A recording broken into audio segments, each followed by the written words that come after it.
Olá, muito boa tarde a você que nos acompanha aqui pelo Notícias Agrícolas e aguarda pelas informações de mercado. Está começando o nosso boletim, analisando o que aconteceu em Chicago e, consequentemente, o que está acontecendo também por aqui no Brasil. Hoje foi um dia positivo, levemente positivo para a soja lá na Bolsa de Chicago. A gente tem ganhos aí de 1 a 2 pontos, quase 3 pontos nos principais vencimentos. O mercado obviamente acendeu aquele sinal de alerta depois de toda aquela história da crise dos bancos lá nos Estados Unidos. O mercado ontem trabalhou com cautela e provavelmente cautela é a palavra da vez. A gente vai conversar agora com Rafael Mandarino, da Ag Resource Brasil. Está aqui já o Rafael com a gente. Bem-vindo, meu amigo. Obrigado por nos ajudar a entender esse cenário ou desenhar esse possível cenário daqui para frente. Afinal de contas, tem esse fator novo, mercado financeiro, a crise dos bancos lá nos Estados Unidos. Até que ponto isso já foi superado, já está superado ou ainda pode continuar influenciando no mercado? E o que fazer com a soja nesse momento? Rafael, seja bem-vindo.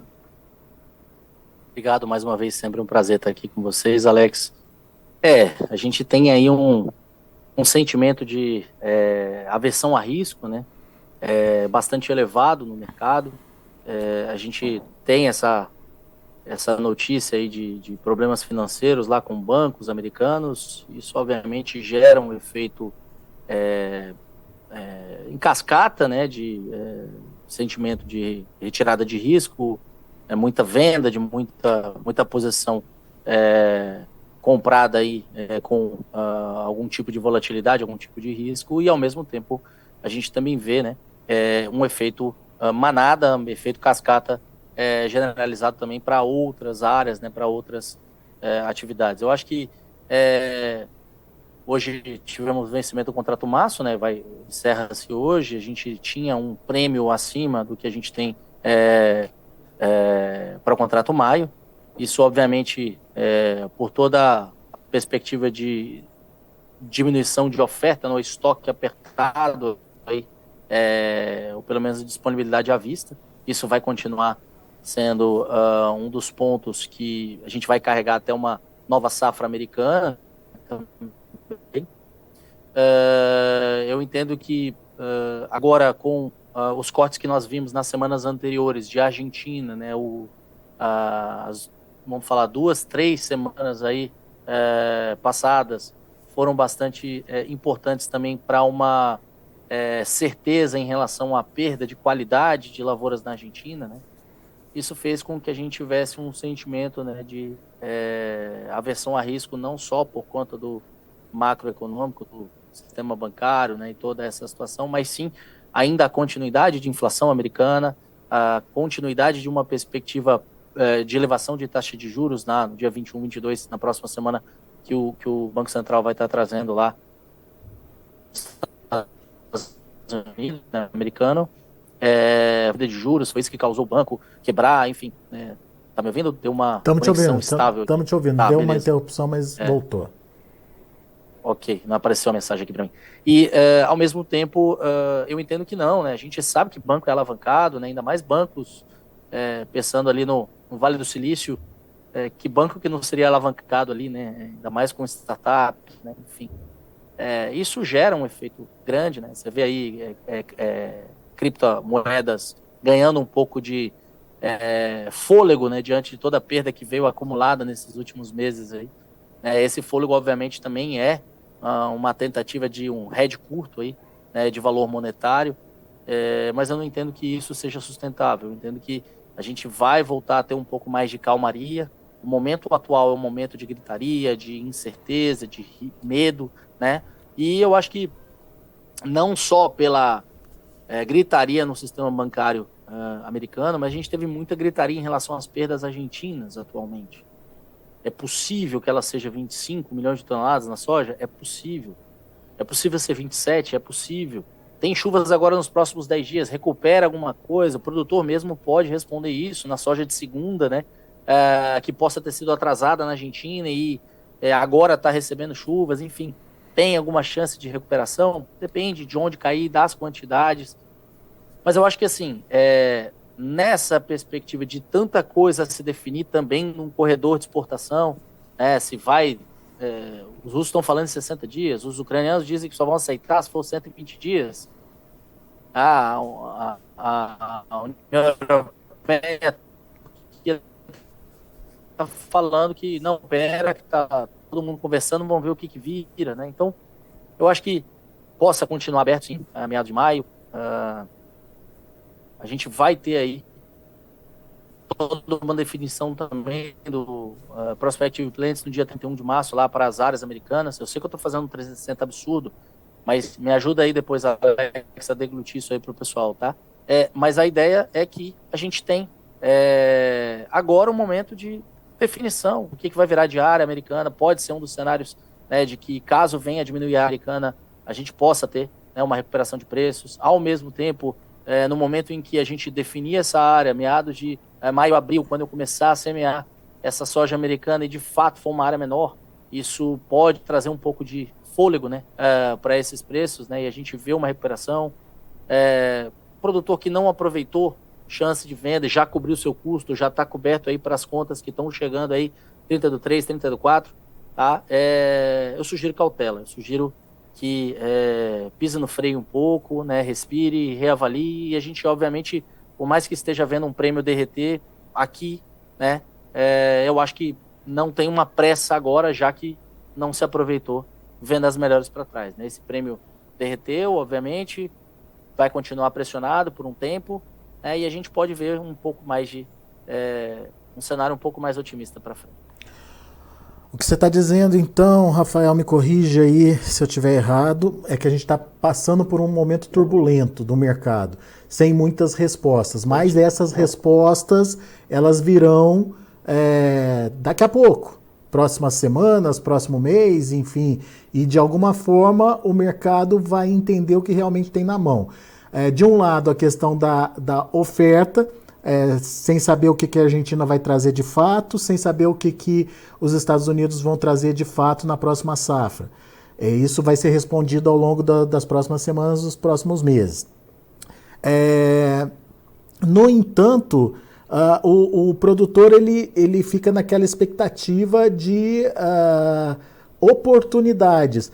O que você está dizendo é que esse mercado pode melhorar, é isso? Sim, eu acho que assim, vamos tentar ser mais sucinto. A digestão dessas perdas argentinas, ela aconteceu. É óbvio que está todo mundo agora tentando entender qual o número final vai ser. O tamanho real da safra. Eu acho que lá, né? O tamanho real vai ficar a ser definido e, obviamente, as últimas chuvas, né, as últimas possibilidades aí de recuperação. Esse Laninha agora saiu fora, né, e virou uma busca pelo El Niño para a temporada americana, mas eu acho que o ponto para a Argentina é agora só uma definição final de números. Legal. O próxima discussão, e de fato vai ser um novo catalisador que a gente vai ter em relação aos preços, vai ser justamente essa definição de quanto vem de nova safra americana, principalmente pensando no tamanho da safra de soja por lá. Tá? E isso vai ser um dos grandes percursores ou catalisadores mesmo do movimento possível aí de melhores oportunidades para frente. Eu continuo ainda afirmando de que não acho que o produtor tem que se assustar com quedas de preço tão expressivas, né, de repente de um dia, e ao mesmo tempo também não tem que ficar buscando rally de preço, né, ficar esperando só para tomar essa decisão. Eu acho que o produtor tem que pensar na sua média, como sempre, tem que redear, né, e óbvio, se a gente tiver uma subida de preço onde haja uma precificação melhor no basis dele, ele possa fazendo média, eu acho que isso é importante. Ele está remunerando esse rally positivo, né, de preços. Muito agora, bem. Tivemos preços melhores, agora, né, com preços totalmente desmotivados, com Chicago agora mudando para um maio que está abaixo dos 15 novamente, né, mais uma vez, e a gente vendo o prêmio para baixo, o dólar ainda não respondendo ou compensando, offsetando essas quedas do prêmio, o produtor precisa ter um pouco mais de cautela, sim, esperar, ter paciência, porque eu acredito que em breve a gente terá a definição de números americanos, definição do corredor, definição de como é que fica esse cenário macro, pensando nos bancos americanos também, né? Temos taxa de juros americanos na próxima semana, tudo isso pode ajudar, né, a trazer um pouco mais de calmaria para essas águas tão turbulentas. Legal. Isso tudo influenciando Chicago. Ou seja, Chicago com possibilidade de, enfim, de buscar um fôlego aí. Agora, e Brasil, Rafael? Porque a gente está falando de uma safra que está se concretizando, apesar de perdas pontuais no Rio Grande do Sul, perdas de qualidade, que a gente está vendo acontecer no Paraná e agora mais recentemente na região central, Goiás, por exemplo, está tendo muita chuva e atrapalhando a colheita. Mas, de qualquer forma, não se discute que é uma safra gigante, de 150 milhões ou mais. Como é que isso influencia no preço por aqui? A gente vai depender de Chicago, a gente vai depender de dólar, mas não pode contar mais com um prêmio? Ou ainda tem alguma luz no fim do túnel? Posso fazer só uma provocação aqui? Vale ressaltar de que a gente está falando de que a safra agora, mesmo com todas essas perdas, ela está próxima aí desses 153, né? Quem sabe um pouco para baixo, um pouco para cima. Mas mais ou menos um número consolidado, né, na média entre todos. Mas qual era o número então inicial de estimativa, já que a gente perdeu tanto no Rio Grande, já que a gente teve essa diminuição aí de potencial de produção? Qual era, e ao mesmo tempo, qual vai ser a próxima safra nossa nesse cenário? Lembrando de que a gente está saindo de uma safra boa, eu vou entrar numa safra americana boa, e ao mesmo tempo eu posso entrar numa safra nossa com um número bem acima do que a gente está vendo, né? O Brasil é um lugar fantástico, né? A gente tem aí uma produção recorde, mas lembra de que todo mundo errou o primeiro número, né? O primeiro número era muito maior, né?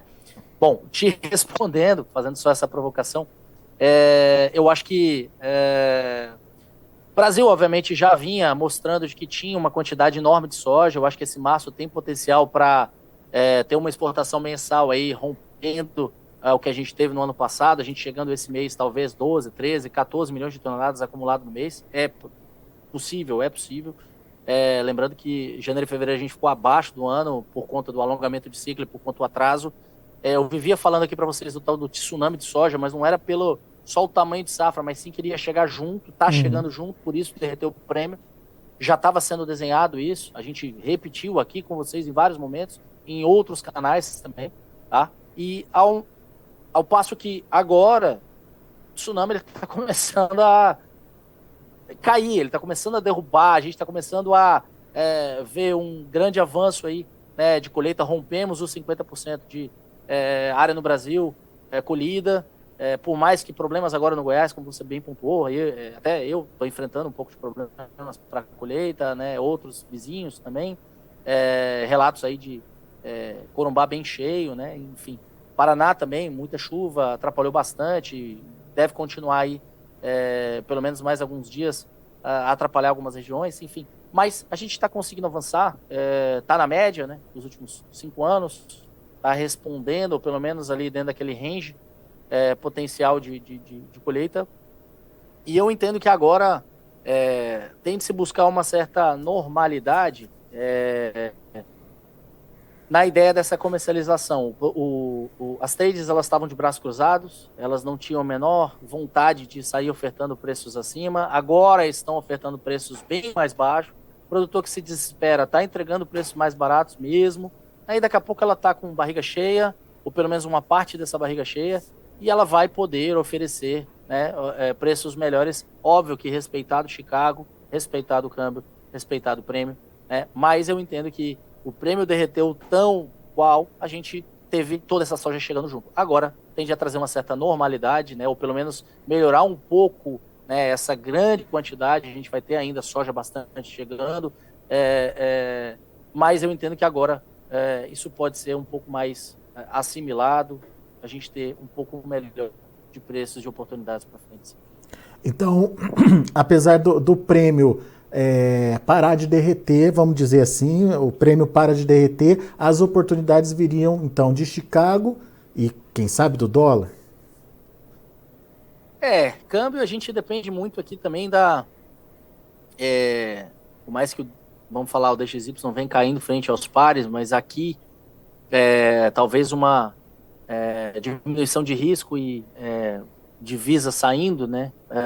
Isso pode estar favorecendo um pouco a manutenção desse dólar um tanto quanto mais elevado, mas obviamente também esse questionamento do Banco Central, a eleição ou a definição de membros do Banco Central que o Lula está colocando dele, ao mesmo tempo, como é que fica essa definição de CPI, essa instabilidade, nova CPI das joias, está se falando, enfim, a gente sabe que é muito cortina de fumaça também.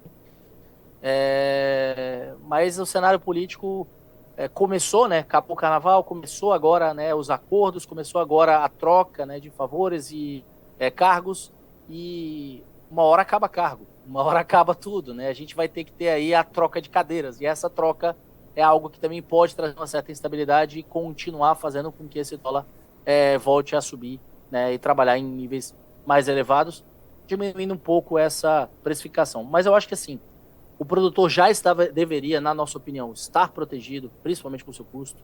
Teve a oportunidade para trás, tá? Não posso deixar de pontuar isso. A gente falou em vários momentos aqui. E agora, a soja que está em aberto, eu posso simplesmente apertar esse botão de pause, esperar um pouco e ficar, né, realmente observando esse mercado se estapear, né? Acho que esse é o melhor termo agora, né, do que a gente está vendo para essa semana. Para semanas para frente, uma definição, prospective implements chegando, definição de área americana, ou pelo menos uma direção melhor de área americana, né? Isso pode trazer esse cenário para uma certa recuperação em Chicago, sim. Muito bem, então cautela nas vendas nesse momento, é isso que você está dizendo. Vai aparecer oportunidade mais lá para frente.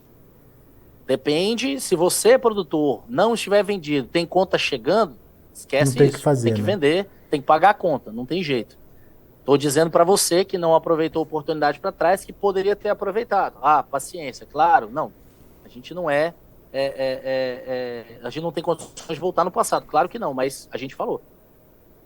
Eu estou aqui realmente repetindo. Nós avisamos, nós falamos, nós conversamos e dissemos para você que era a hora que a gente achava que tinha boas oportunidades de venda. Ponto. Quem não vendeu, paciência. Agora é reorganizar esses trades, reorganizar tudo isso em função de conta que está chegando. E óbvio, ainda tem soja em aberto, ainda tem safrinha em aberto, tem muito espaço para a gente fazer médias superiores aí ao longo do ano. Agora, qual que é o risco? Liga para cá que a gente ajusta tudo isso. Legal, Rafael. Agora, qual que é o risco de carregar essa soja e, vamos dizer, chegar lá no segundo semestre e ter a concorrência com a soja americana? Eu não acho que a gente vai carregar, eu acho que você vai me chamar antes para a gente conversar aqui, a gente vai estar fazendo um realinhamento disso tudo, né? Mas eu acho que eu estou falando num cenário de deixar esse março, ou pelo menos agora, né, a gente virar para um final de mês e definir um pouco taxa de juros americana, definir como é que fica esse sistema financeiro americano, como é que fica aqui também questão de CPI. A gente chega ao final de março, com início de abril, vamos falar talvez aí 65%, 70% da nossa soja colhida. Ali a gente vai ter uma melhor definição do tamanho de safra Brasil, melhor definição de tamanho de safra Argentina e já uma melhor direção de como é que vai ficar a safra nos Estados Unidos, ou pelo menos um pouco mais de opiniões acerca das áreas americanas. Nesse momento, acho que a gente pode conversar novamente, ou seja, finalzinho de março, início de abril, estou à disposição para a gente voltar aqui, bater esse papo, e eu acho que o produtor, ele, se tiver como esperar, vamos segurar um pouco, né, e deixa Chicago recuperar um pouco, porque possivelmente teremos melhores oportunidades à frente. Boa. Isso é importante. Então, vamos conhecer o que vem pela frente, e isso deve ser conhecido já a partir de final de março e início de abril, e a partir daí traçar novas estratégias. As estratégias elas estão montadas, né? Quem chegar agora, obviamente, vai ter uma estratégia reavaliada, e a gente tem todo um trabalho para quem está chegando agora, né? Para a gente estudar esse cenário e fazer o que precisa ser feito, né? Para que você, obviamente, sobreviva. Os custos foram elevados, a gente não pode se dar o luxo de vender soja muito barata também esse ano, né? E, ao mesmo tempo, eu também não posso deixar de pagar suas contas, a gente não pode deixar de cobrir esse cenário, né? E trabalhar com o menos risco possível. Se você estiver totalmente descoberto, pelo amor de Deus, ligue. Se você estiver já com o custo coberto, eu acho que você está dentro do que eu estou falando. Acho que é o momento da gente pisar né, num freio, dar uma segurada para essa semana, deixar todo mundo se estapear para a semana que vem a gente reavaliar, né, e começar a olhar esse mercado, se vale a pena vender ou não, mas esperar esse mercado dar uma certa recuperada. Pois é, toda a nossa fala está muito concentrada em cima de oferta, Rafael, mas e a demanda? Sim. E a China? O que a gente pode esperar da China aí? A China está confortável, aparentemente, né? Tá vendo o barquinho correr no rio. China aprendeu a comprar, né? China aprendeu a comprar nesses últimos 3, 4 anos, tá confortável. Acredito que vai continuar da mão para a boca, mas eu acho que o número tradeável, o ASDE não mudou a importação chinesa. Eu acho que, de fato, não faz sentido mudar. A gente tem aí uma perspectiva de China buscando talvez soja americana, aí, talvez se tivesse a Argentina a possibilidade para recompor reserva, mas Brasil, com março, abril, maio, projetando um line-up bastante aquecido, uma possibilidade de a gente estar trabalhando e atendendo os níveis de expectativa de exportação elevada que a gente tem para essa temporada. China vai comprar, a China está aí, ela vai demandar, né, e é questão de tempo da gente começar a ter, né, uma entrega muito maior, né, do que o que a gente já entregou esse ano para eles. Tá? Então, demanda existe, mundo, ao mesmo tempo, também deve buscar essa soja aqui. Eu acho que dia 17 também é um ponto interessante aqui no Brasil, que acho que é um dia que a gente deve ter uma definição da mistura do biodiesel por aqui. Né? Tá, tem mais essa. Está sendo anunciado como 17 sendo a data. Então, eu acho que isso também pode ser um dos fatores de movimentação. Se a gente tiver um esmagamento maior, isso pressiona o quadro de oferta e demanda, isso pode melhorar um pouco também a ideia da precificação, né? E eu acho que, de novo, essa semana é uma semana caótica, uma semana de você avançar à medida que der essa sua colheita, avançar à medida que der esse plantio de safrinha, né? E deixar a gente aqui mastigar esse mercado.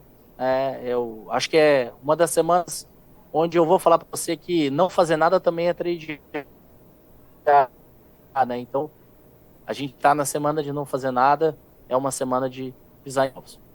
Vai para a praia, é isso, Rafael? Travou? Alô? Eu perguntei para você. Se eu vou pra praia? Não, tô falando.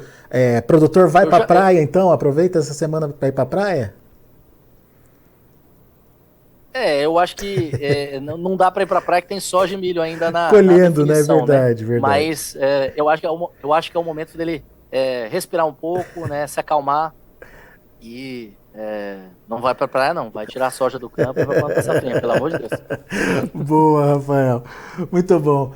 Meu amigo, obrigado, viu, por estar aqui mais uma vez com a gente, ajudando a gente a entender o mercado e, obviamente, produtor vai se informar, vai entender o que pode ser feito, quais as estratégias possíveis nesse momento.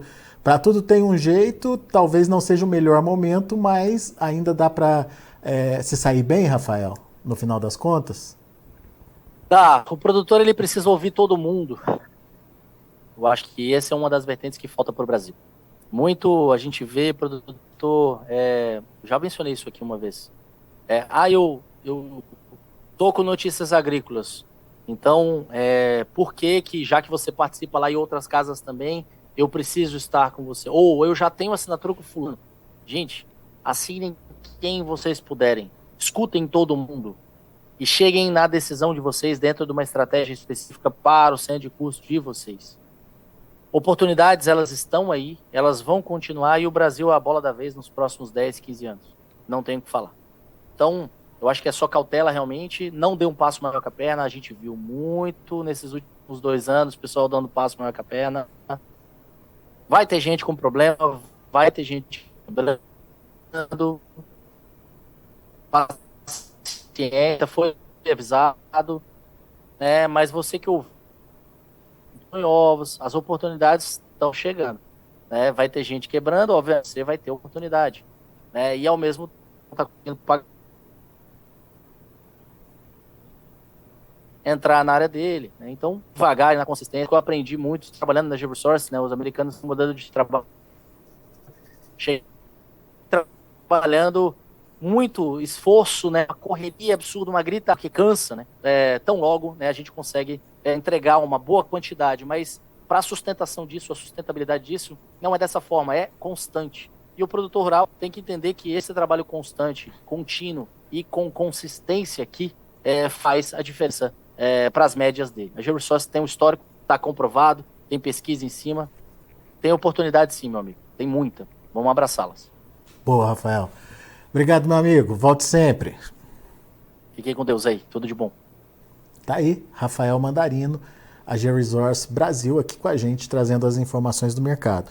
Rafael disse, calma nessa hora, vamos esperar algumas informações serem confirmadas, tamanho de safra argentina, tamanho de safra no Brasil, a safra americana, como ela deve iniciar, principalmente qual a possibilidade aí do tamanho da safra lá nos Estados Unidos, fatores que de alguma forma vão dar indicação para o mercado, de onde o mercado deve seguir.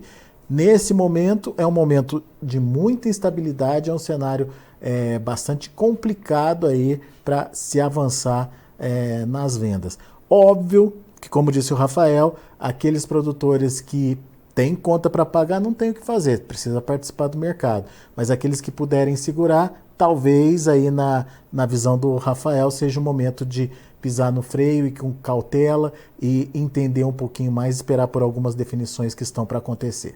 Deixa eu passar para vocês a finalização dos negócios lá na Bolsa de Chicago. De olho na tela, a gente teve um março fechando hoje, como diz o Rafael, 14,99, queda de 0,25. A partir dos próximos dias já não temos mais a referência a março. Maio, 14,93, 14 dólares e 93 centes por bushel, uma alta de 2,5 pontos. Julho, 14,81, alta de 2 pontos mais 75. Agosto, 14 dólares e 42 centes por bushel, alta de 1,5 ponto. Esse é o retrato da soja. Vamos ver o milho. Milho encerrando para março a 6,27, com alta de 3 pontos. Para maio, 6,20, alta de 7 pontos mais 25. Para julho, 6 dólares e 9 centes, 6 pontos mais 75 de alta. E setembro, 5 dólares e 67 centes por bushel, uma alta de 3 pontos mais 75. E para finalizar, temos o trigo. Trigo subindo bem, alta de quase 12 pontos no maio a 6,96. O julho, 7 dólares e 6 centes por bushel, 11 pontos mais 25 de alta também. E o setembro, 7 dólares e 17 centes por bushel, 11 pontos de elevação.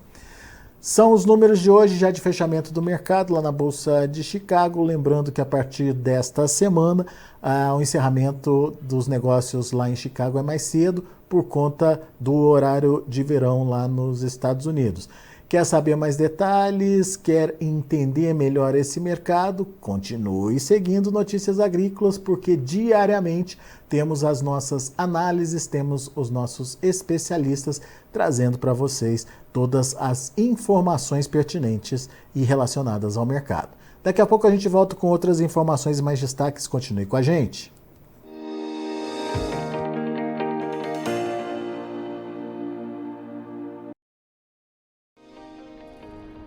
Se inscreva em nossas mídias sociais, no Facebook Notícias Agrícolas, no Instagram @Notícias Agrícolas e no nosso Twitter @Notiagre. E para não perder nenhum vídeo, não se esqueça de nos acompanhar no YouTube e na Twitch, Notícias Agrícolas Oficial.